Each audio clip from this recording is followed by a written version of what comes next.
Late night knocking. It was a dark and stormy night, and Anna was fast asleep when she was suddenly jolted awake by a persistent knocking sound.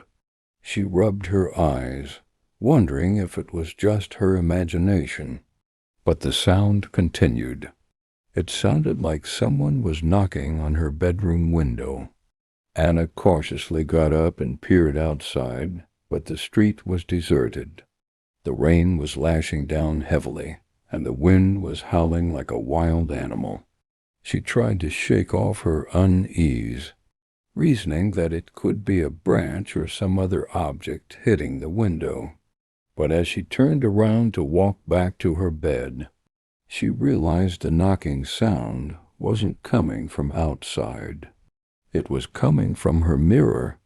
Heart pounding, Anna inched closer. As she stared into the glass, a faint outline of a creepy old woman appeared behind it. The woman's face was twisted into a hideous scowl, her eyes completely white, sending shivers down her spine. Anna tried to turn away, but she couldn't. The old woman's gaze had an inexplicable, hypnotic quality that paralyzed her.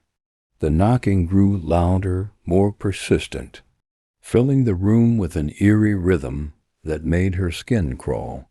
Suddenly, to her horror, the old woman's hand burst through the mirror, shattering it into 1,000 pieces. Anna screamed and tried to run, but the bony, gnarled hand grabbed her by the hair, yanking her backward toward the jagged shards. She struggled, but it was no use.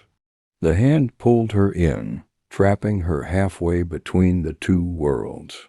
The old woman leaned closer, her mouth stretching impossibly wide, preparing to devour Anna whole. She screamed and begged for help, but there was no one around to hear her cries. The old woman's teeth sank into her flesh, and the room became a gruesome bloodbath. By the time it was over, only Anna's lower half remained, draped over the dresser in a pool of blood, a ghastly sight for anyone who might discover it. Let this chilling tale serve as a cautionary reminder: never investigate any late-night knocking sounds. It may just lead to a deadly outcome.